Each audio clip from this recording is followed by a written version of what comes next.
Sean said we have representatives of the Mtswaledi family that is here, the Sisulu family that is here, Langeni family, as well as the Kathrada family. So welcome. And I also want to acknowledge the presence of the justices of the Constitutional Court. As you would know, the Constitutional Court is what is called a new court, because it's a constitutional democracy created court. We've got Justice Majid and Justice Kollapen who are going to talk to us. And I also want to acknowledge the judges of this division, starting with the Deputy Judge President who is here, and all of my colleagues who ply their trade in this division. It is poignant for us to host this function because it must tell us that as the people who do the work of the people who pass the sentence, or the person who passes the sentence here, what does it mean 30 years down the line when we became a constitutional democracy about what happened 60 years ago? It should mean a lot. I was having a discussion outside with Ms. Eleanor Sisulu, who was decrying the fact that the significance of these events that happened a long time ago is being eroded, is getting lost. We rely on foundations like the Kathrada Foundation and the media that is here to make sure that we found ways of educating our youngsters, the youth, so that we don't lose the significance. I mean, that trial was one of the building blocks that led to us having a constitution in 1994. So it is very poignant, it is very important, and once more, I don't want to take much of your time, but mine is to welcome all of you here and to request that this should not be the last time an event like this comes here, so that we can relive and re-educate and move on. We've just had elections, and you ask yourself individually whether what you saw coming out of the elections is what the accused who was sitting in the accused boxes would have been aspiring for. I will leave it there, I'm not going to take it forward. So thank you very much once more for attending, and I think Justice Kollapen is following me, but let me hand over the mic to the next person who must speak, and thank you very much for being in this division.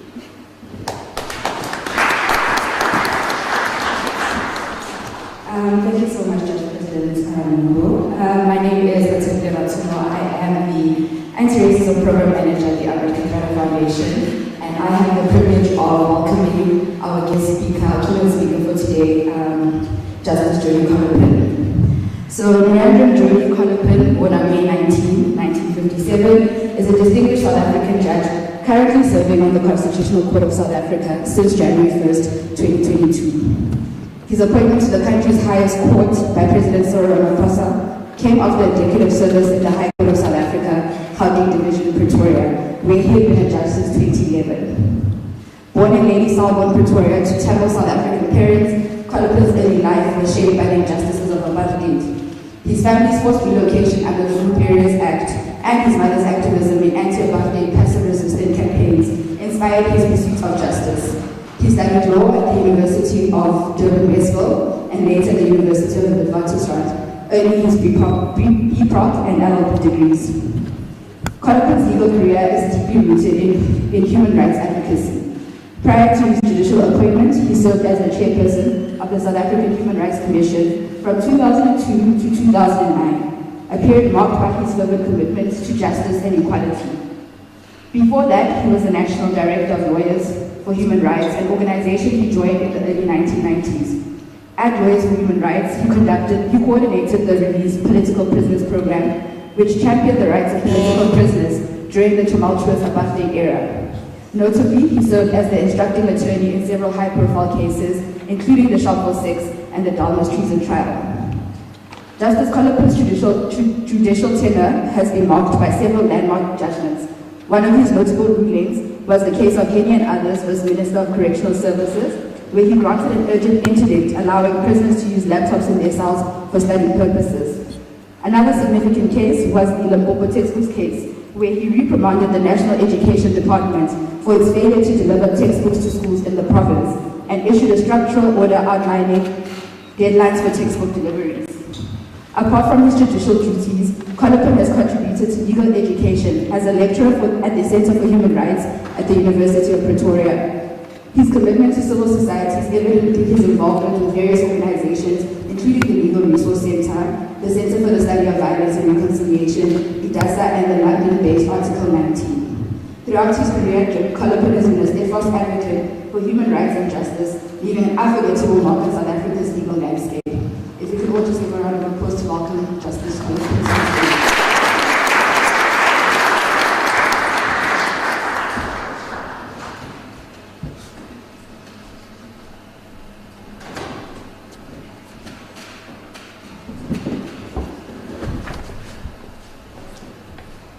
Good morning, everybody, and thank you for that warm introduction. The light in front of me is quite bright, and I'm not complaining about it because it means I can't really see your faces, and I feel less nervous about that. I'm humbled and honored to be here on this historic day, and as the Judge President has reminded us, this is a place deeply steeped in our history. The pain and the anguish of those who sat in this court is probably reflected in the crevices of this formidable building. And in many respects, we are required to do more than simply gather here from time to time, because it's part of the DNA of our society. And being a judge in this division for many years, many of us and many of my colleagues who sit here today remain concerned about our inability to ensure that this place becomes truly a place of memory. But I'm encouraged that there are steps being taken to ensure that that happens. I often would speak sort of from little handwritten notes, but I've learned as a judge to be more disciplined. And I've got some notes that I've prepared, and I'll try and stick to them. So yes, this is a historic occasion. Our journey as a nation has been a mixed journey. It's been a journey of oppression and a journey of liberation. It's been a journey of deep despair, and it's been a journey of soaring hope. It's been a journey that has seen humanity's advance on many fronts, but it's also a journey that has witnessed humanity's retreat on several others. And through all of this, this city, this formidable building, and this courthouse has borne witness to many, many, many of those events. The 12th of June is significant, as Shani has pointed out, because that's not the day on which the famous speech from the dock was delivered. That was delivered much earlier. That was the day on which the sentencing took place. I was then 7 years old, and I lived in Rivonia. It's about 4 kilometers from here. A bustling, thriving community, a community that represented resilience and solidarity. And when what would have been a cold winter's morning, I would probably have blissfully made my way to school, unaware that the events in this building and in this court would shape my life and the life of millions forever. I was then unaware of the heroic tasks of men and women who fought for my freedom and for all our freedoms. But later, and in the fullness of time, I would come to know them, I would come to know of them, I would come to respect them, I would come to admire them, and I would have the enormous privilege of being given the opportunity to make a contribution in the smallest of ways to the freedom and the liberation of my country. And so I'm honored to be here today in more ways than one. My mom, who Vishal has mentioned, would have been part of a group of women who lived in the Randstad under the leadership of Mrs. Pillay, who would bring sandwiches and coffee and meals to the trialists standing trial in this court as well as in the old synagogue, which is 300 meters down the road. And so, as we gather here today, and as we honor and recognize the families of those men who sat in the dark just beyond me, we owe them a deep debt of gratitude, because in many respects, what they stood for and what they fought for was not the betterment of their own lives, but to build a truly non-racial society and harmony. Those were difficult times. The government in place then insisted that South Africa was a democratic country and insisted that we had an independent judiciary. They insisted that this was so despite the United Nations declaring apartheid to be a crime against humanity. Resistance to apartheid was met with brutality and an arsenal of laws that allowed the law enforcement agencies, including security apparatus, with unchanneled powers. And in those dark days, much happened in the dark and unknown places, in police stations, in detention facilities, and elsewhere. And today, even 30 years into democracy, many families still seek to know the truth of what happened to their loved ones. And Mohammed, DP, as he then was, remarked on this in the well-known case of Zapo's president when he said, and I quote, "Secrecy and authoritarianism have concealed the truth in little crevices of obscurity in our history." In other cases, that truth continues to emerge slowly and painfully as families seek closure and as we collectively seek to correctly record the history of truly what happened in this country. And the many inquests that have reopened have provided an opportunity for that precisely to happen. But what about the courts? For apartheid to survive for as long as it did, it just didn't need an array of laws, an effective police force and a security apparatus. It needed institutions that would enforce those laws and enforce them in accordance with what the Sovereign Parliament had decided. And those laws, you know, cover virtually every aspect of our existence. They determined them then to reflect on the words of retired Justice Johan van der Westhuizen, who spoke about that judiciary in a speech which was since reduced to an article which appeared in the African Journal of Law and Human Rights. And this is what he said, and it's a short quote. He said, "Law was a tool in the hands of the apartheid regime. Many judges and lawyers, and I emphasize, he didn't say all, applied and practiced apartheid laws because they agreed with him, because they were so much part of the system that they never thought of questioning them, because they benefited from them, or because they overcame their discomfort with them by arguing that the law was the law, which was their task to accept and apply. The legal system's lack of legitimacy in the eyes of very many people reached crisis proportions. Anti-apartheid lawyers and accused persons used the courts as strategic sites of struggle and utilized the space created by court procedures to fight political battles, because no other forum or arena was available for lawful political activity. And so courts existed in a contested space. For government, it was there to demonstrate its power and authority over the people, and in particular those who sought to challenge its authority and its legitimacy. But by using the courts, government was also obliged to at least facially go through the motions of a fair trial. Even in doing so, this attempt at equal justice was rejected, and rejected for good reason, by many who saw themselves as being tried in an illegitimate court. In 1962, and in the old synagogue, just down the road from here, the late President Mandela, facing the charge of leaving and entering South Africa illegally, applied for the recusal of the magistrate.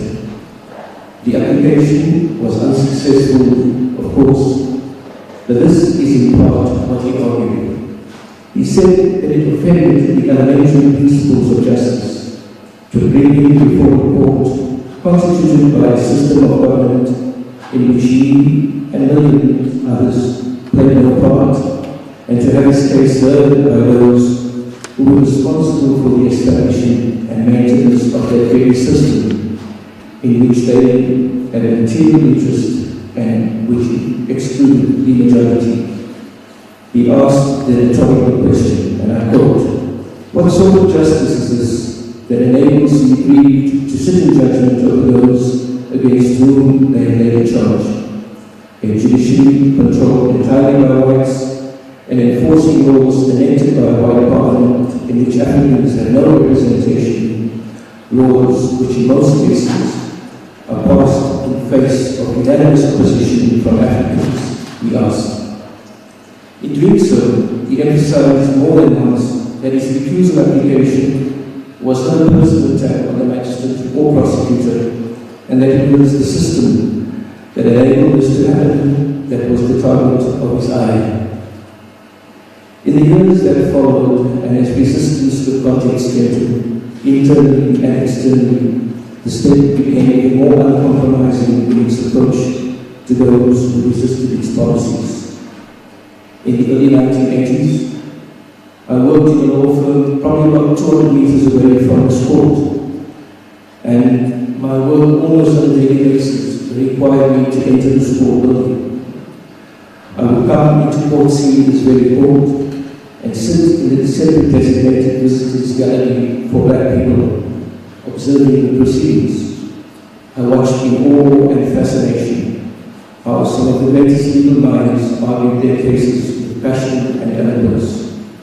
I said they were inspired and moved by the courage of those who stood in the dock, but invariably left with a sense that the justice that was so necessary and so needed would not endure. It was for me an education in many different respects: a legal education, a political education, and an education in understanding what the idea of shared humanity meant. And I would leave with mixed emotions, with a sense of despair at what was happening in our country, but with a sense of hope that there were men and women of courage and conviction who would continue the fight. And that inspired generations and millions of others. This court was also the very same court in which the state prosecuted leadership of the South African Students' Organization, Black People's Convention, for holding the pro-Frelimo rally in Paris Fountains. It was the same court in which the Dallas treason trial was heard. It was the same court in which the Mississippi Mason was prosecuted. So in many respects, it was a court that came to represent the might of the apartheid state. And you will understand from what I've said that for millions of people there was distrust in the law, because the law was seen as a tool of social destruction.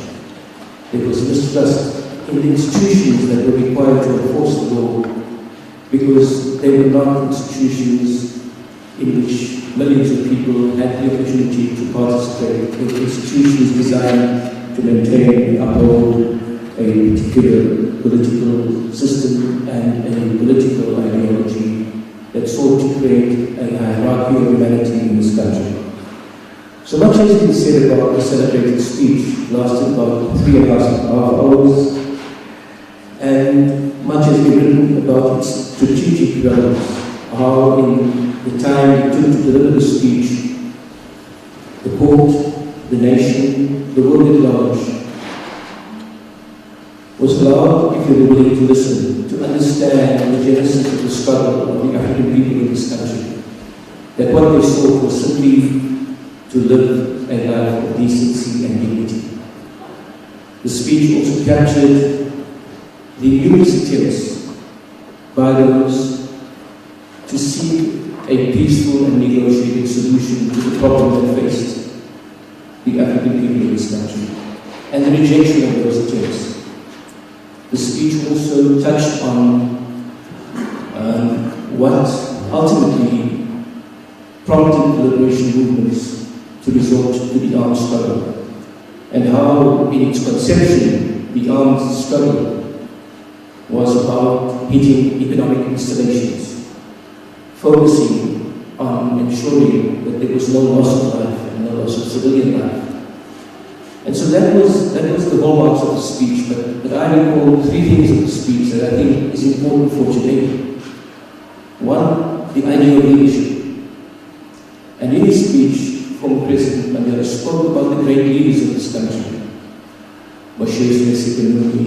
and he said he also wanted the opportunity to serve these people. And today, that idea, that concept of leadership is critically important. Leadership is about serving one's people. And he was willing, him and his fellow travelers were willing to pay the ultimate price in the service of those people. And it succeeded, I think, in demonstrating what the struggle was about. That it wasn't about one group of people wanting to replace oppression with another group of oppressors. It wasn't a struggle that was located in hatred or revenge, but a struggle that would recognize that even in our diversity, we share a common humanity. The speech may never have been delivered had the objection of the Attorney General, Dr. Percy Yuta, at the time been upheld. Before the speech was delivered, the speech was to be delivered at the opening of the defense case on the 21st of April. Dr. Yuta objected on the basis that that doesn't constitute evidence. The person making the speech will not be subject to cross-examination, but the objection was dismissed and the speech was proceeded with. And so it's regarded by many as an iconic speech. But interestingly, two people who assisted in what is called the polishing of the speech, Anthony Sampson, a journalist and a writer, and Nadine Kollapen, Nobel laureate, both friends of the late President Mandela, had assisted in, as I said, polishing the speech. And the two of them had different reactions to the speech. Anthony Sampson described it as the most effective speech of his career, that is the career of the late President Nelson Mandela. Whereas Nadine Kollapen, interestingly, he said that she thought the delivery of the speech was hesitant, parsonical. I looked up this word parsonical, and it relates to a parson, so almost similar. And then she went on to say, until only at the end did the man come through. And when he had spoken that last sentence, the strangest and most moving sound I have ever heard from human throats came from the black side of the court audience. And so that's just two reactions to the speech. And I think what we must recall is that when accused number one delivered the speech, he delivered it just not on his own behalf, but I think it would be fair to say that he delivered it on behalf of all his fellow trialists. And he probably spoke on behalf of millions of South Africans who never had a voice that day. And so courts were important then as they are important now. And today, courts still exist as a functioning court. Judge President, I think I saw a stain, a beautiful picture of you the other day. Was it in this court with your red rose? And so, but it's a court in a different context. It's a court that has now served a democratic society. And the demands that places on courts and on judicial officers is enormous. It's enormous because we took a decision to create a new and different society, one distinctly different from the one that we hoped we would leave behind. A society based on our respect for each other, on the understanding that even as we sit here in this historic place, and even in our diversity, we share a common humanity, that we are committed to a society underpinned by the rule of law and the advancement of human rights and freedoms. And courts that are vested with the judicial authority and that are required to discharge their functions without fear, favour or prejudice function in that context. And so let me just say a few words about some of the challenges that courts face, judicial officers and the system. And I do so in locating the context within which we function. 30 years into democracy, and on the back of what has been described as the most progressive constitution in the world, South Africa is still consistently the most unequal society in the world. Today, 25% of people probably will go to 800. Probably 50% of people live in poverty. And one is compelled to ask, how does this happen in a society so unconditionally committed to equality? And that's a challenge we face, and that's a challenge we all face. It's not a challenge that just is faced by this democracy, the oldest democracy in the world, and the largest democracy in the world. I refer to the United States of America, and I refer to India, face equally staggering problems of poverty and inequality. So that's the context within which courts function. Another context within which courts function is there is a growing disenchantment, if I can call it that, with what people say is a constitution that doesn't serve us well. I can understand the disenchantment and I understand the disillusionment, but I'm not sure if it's correct to characterize the problem as being the one located in the Constitution. I would rather say the problem lies in our collective inability to convert the promise of the Constitution into reality, to convert the promise we note that this Constitution represents into reality. And that's something we need to think about. Because in the work I've done, even before I became a judge, many people would say to me, and I recall a visit I made to a village called Kollapen, deep in Kollapen, where an old man said to me, it sounds like you like this constitution because you speak about it with great passion. But if I may say so, it also seems, judging by the car you've driven here and the suit you're wearing, that this constitution has worked for you. And I told him that was a fair comment. And he said, I hope you understand that one day when it works for me, I will probably be more passionate than you are about it. And I think that's fair comment for people to make. And so that's the context within which courts then find themselves. And just three or four features in the challenge that we face. The one is around transformation. And this word transformation has been used in different contexts, but it's important. It's important because we have to change the DNA of the society. And we have to locate the work we do within a common understanding of values that underpin this Constitution.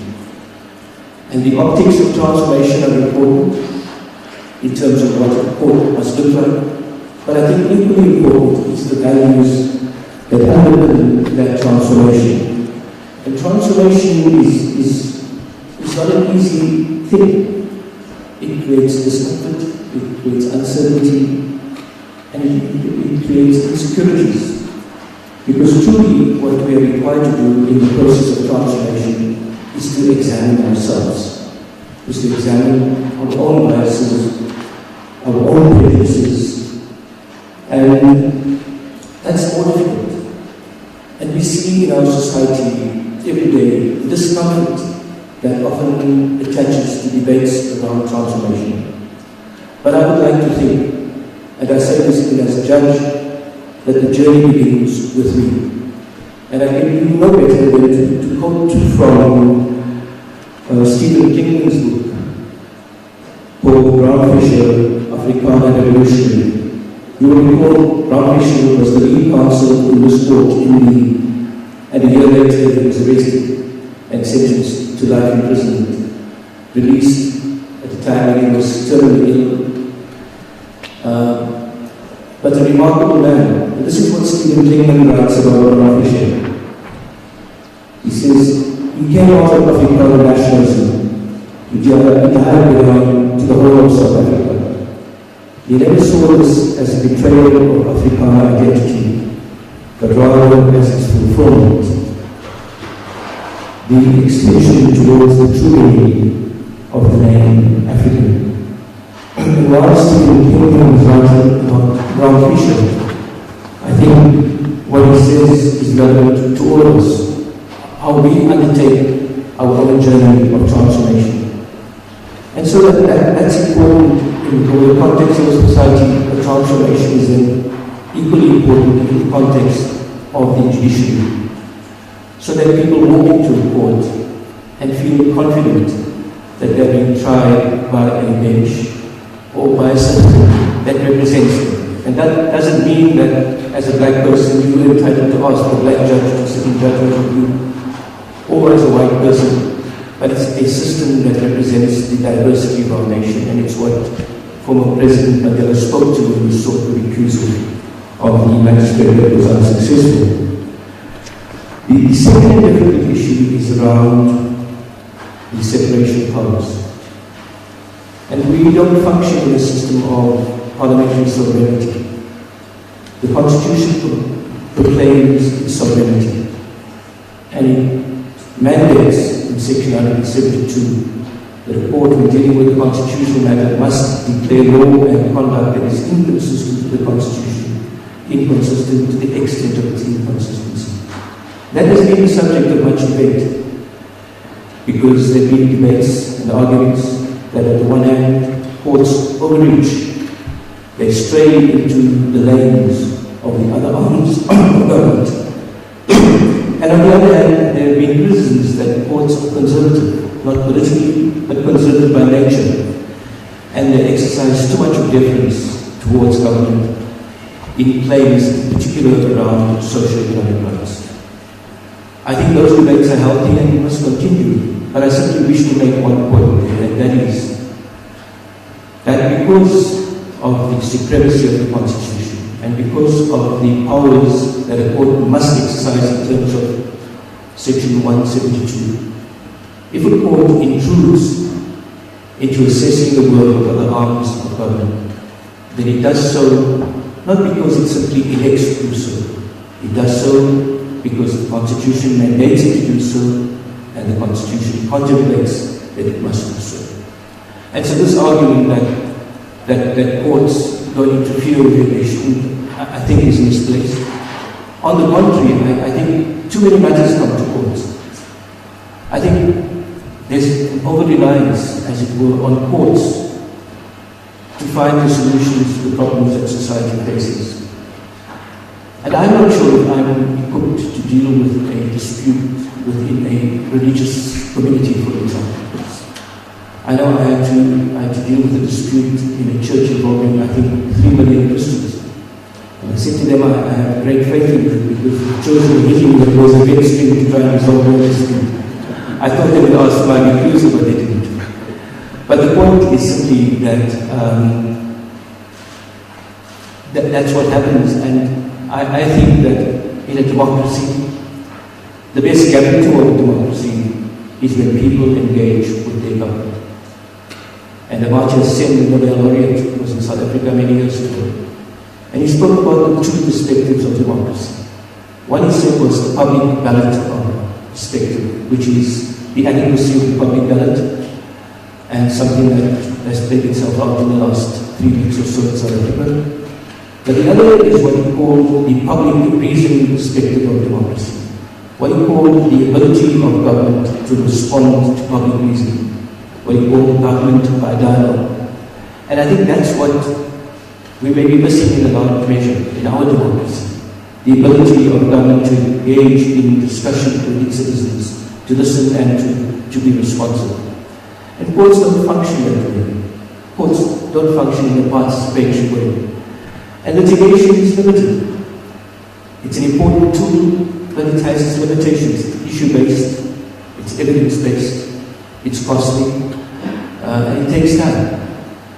And so I've read somewhere that the worst thing a public interest lawyer would do is to take a case and litigate it in court, when that same case can be won in the court of public opinion. And so, lastly, in the challenge that courts face, I think the issue of access to justice is one that remains a major concern. It's concerning because in a rules-based society, and in a society where we encourage people not to indulge in self-help, but to use the mechanisms of the law to resolve their dispute, that in a society underpinned by the deep levels of poverty and inequality that we see, millions of people simply don't have the ability to access the law because it costs money to access the law. And ultimately, the quality of the legal representation that you can afford has an impact on the quality of the case that you can advance. And that must be worrying to all of us.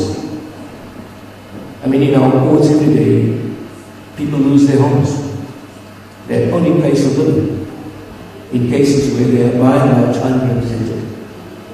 You may say they may not have defense, but at the very least the court should be able to hear what their personal circumstances are about before deciding an execution or an eviction. But that's just one example. There's so many cases that come to our courts, and it mustn't concern us that if there's such a distance between the promise of the law and the ability of people to exit it, then ultimately it's a further threat to the fragility of our young democracy. But I'd like to think that 30 years into democracy and 60 years after the sentencing in this court on the 12th of June 1964, the fact that today we as South Africans can sit here and celebrate their lives, celebrate their achievements, and openly and honestly reflect on who we are as a society is a wonderful testament to our democracy. But it's also a wonderful opportunity for us to pay homage and to recognize the enormous contribution that they and millions of others made so that we today could live in a free and democratic society. Not one without its blemishes, not one without its formidable challenges, but quintessentially a society so much better than the one in which I grew up in. And so, even in these anxious and uncertain and difficult times, I feel enormously proud to be here today and to be able to call myself proud South African. Thank you very much.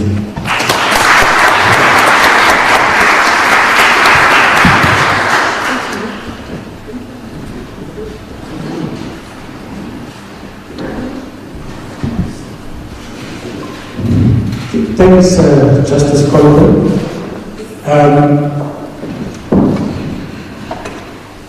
I want to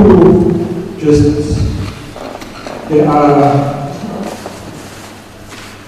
3 sons of 3 of the Rivonia Trial here. Mike Sisulu,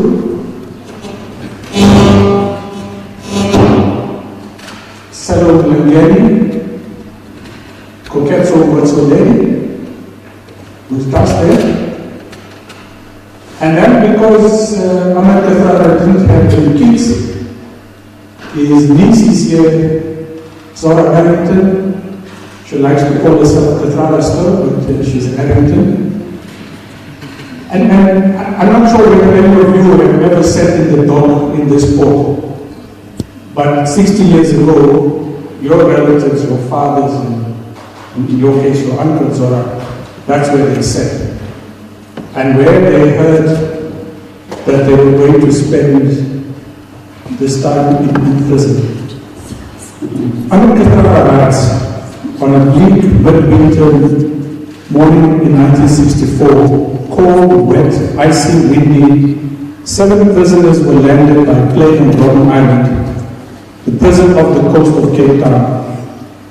They might be described as South Africa's Magnificent Seven. There was an 8th person, but he was white and sent elsewhere. Though there was nothing magnificent about the physical appearance, they were tired, unshaven and unkept and shackled together. The day before, 12th of June in Pretoria, they had been sentenced to life imprisonment at what has become known as the Rivonia Trial. They had narrowly escaped the death penalty for their political beliefs and activities against the nationalist government. Their names were Nelson Mandela, Govan Mbeki, Raymond Mhlaba, Andrew Mangeni, Elias Motsoaledi, and Walter Sisulu. The youngest at 34 was Ahmed Kathrada. Kathrada gets released 1989 at the age of 60. 34 to 60. We are marking the 60th anniversary of the trial here today as well. There's tons of emotions that family members will share with you.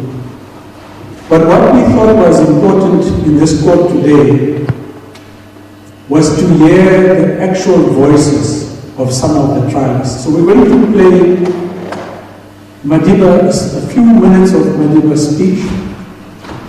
Excuse the sound, it's a bit cracking, but the recording of the trial, fortunately the French government assisted Arts and Culture here to get that downloaded and into a usable form now. So the recording of the trial, at least the audio recording, is available, although we're still waiting for Arts and Culture to give us our set of it, and hopefully that will come at some point in time. But if you bear with us, we will just play for you a few minutes and you'll hear the closing of Mandela's address on the talk as well, in his own voice. No?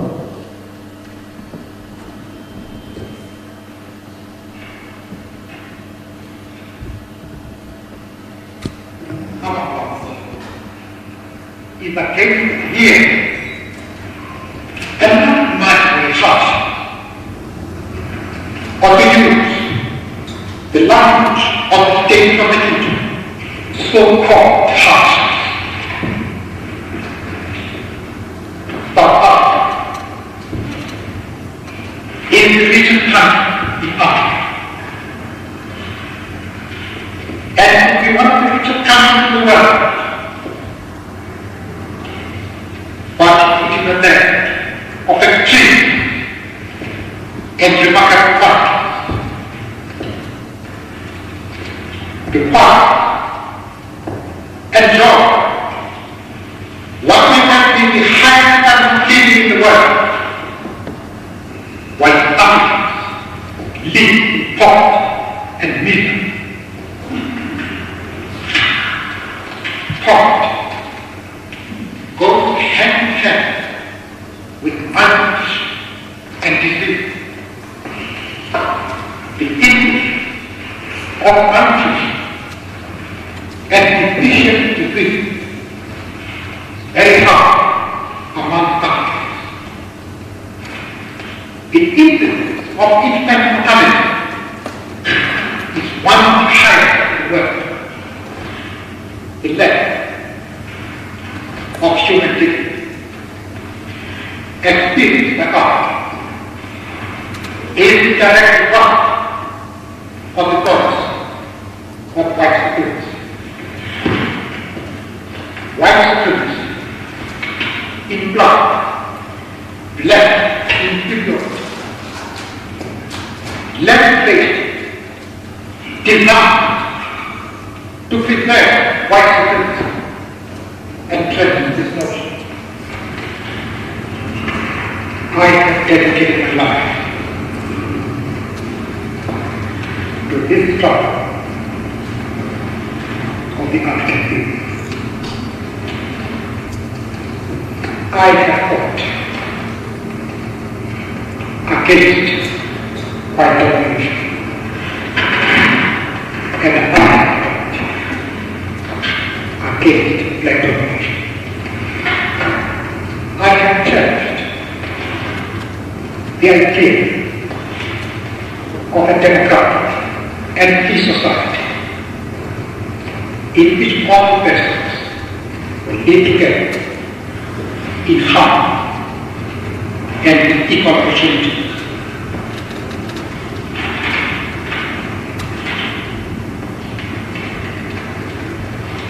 It is an idea for which I hope to live and to see reality. But my Lord, if it need be, it is an idea for which I am prepared to die. Now, Madiba didn't get an applause from the audience on that day, but should you think that that requires it today, please do so.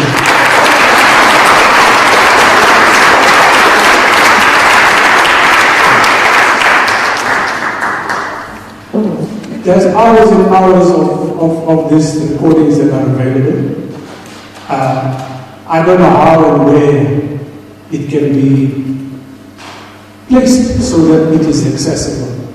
I think Arts and Culture tried to do something, and there's bits and pieces on its website. But I want you to imagine that in a better quality with visuals being played in this court, with young people coming in, listening to this, engaging with the trial. It can be a powerful platform. But there are people who are still criminals and others who are on trial, and this court has other usages. So, a very special part of the program, I hand over to our Youth Activism Program Manager, Kollapen Oh, sorry.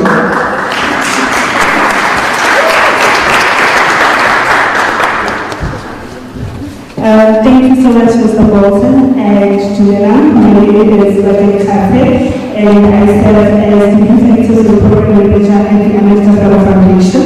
So I'm so much here speaking about the news or the notice. I'm not at that stage yet. Today, we not only honor the legacy of the Rivonia Trial, but also acknowledge the role played by their families. This segment of the program is built on the understanding that the struggle for freedom came at a great personal cost, with many families separated, disrupted and affected by the imprisonment and exile of their loved ones. We acknowledge the untold stories of hardship, anxiety and uncertainty they endured often behind the scenes while their family members fought for our collective freedom.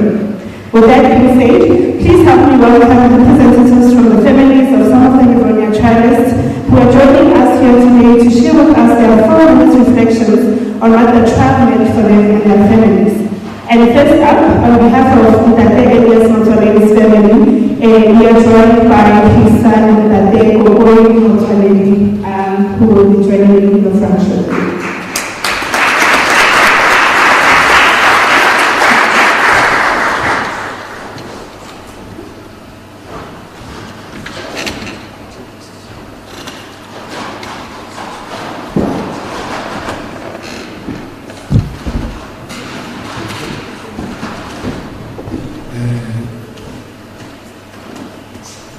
Should I say good afternoon or thank you for the actually going to it. Let me first start by saying when my father was arrested, I was not born yet. I was actually born 2 months after his arrest. On the 10th of August 1963, after he had been arrested on the 11th of June 1963. So I chose a very, very tricky date to come on earth. And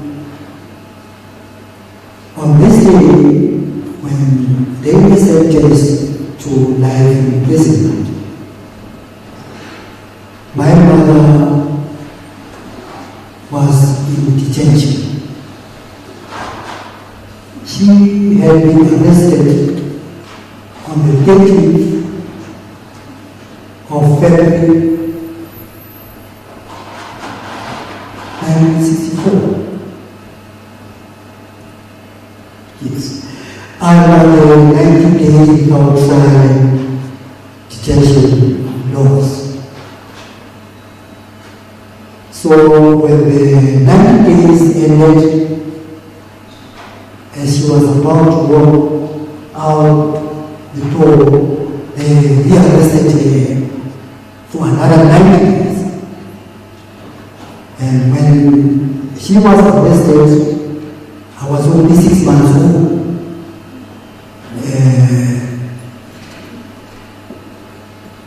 She was arrested right here in this court when she was attending the trial. And now you can imagine the situation. There were only children left. First, my grandmother who came to take me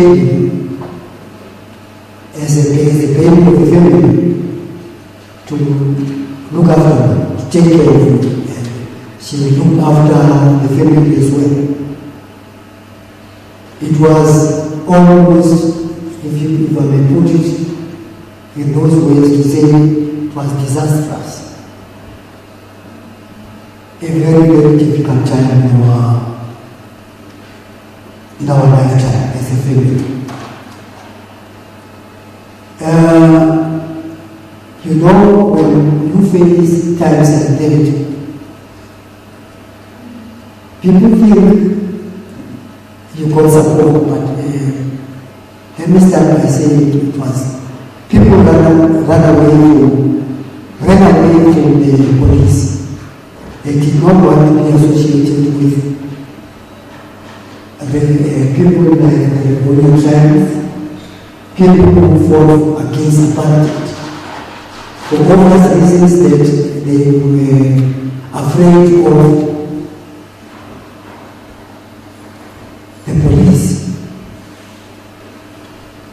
and the government of the day. It even affected the family itself in the sense that no one in the family wanted to come closer to us. To an extent that none of my father's siblings actually visited him while he was in prison. For the 26 years he was in prison. That's how afraid they were of the police. And their first reaction when they heard that he had been arrested and sentenced to life imprisonment, they had thought he was not coming back. Everybody thought so. In fact, life imprisonment at the time meant life. And they will never see him again. And I remember, let me say, as it was explained to me later on by my mother, that when she came back,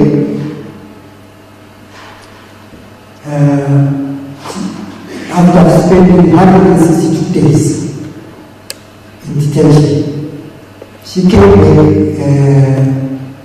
I was 11 months old at the time when she came back. And I experienced from there running to my grave because I thought my grandmother was the one. And later on, I realized as a son. And let me say this in short that life was very, very, very difficult. Contrary to what people may have thought.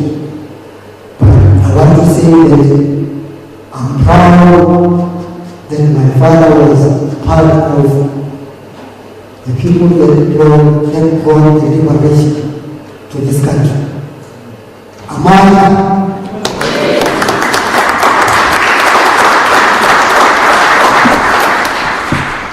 Thank you so much. So the signal will be moving closer and this time is now outside because I cannot ask my elders to leave the stage. On behalf of the Kathrada family, I would like to invite in front Mrs. Rivonia Trial to give us her formative reflection. And I would like to request that this gentleman going to join me on the chair that I'm going to put over here, as he will be joining me in front after Ms. Rivonia gives us her reflection.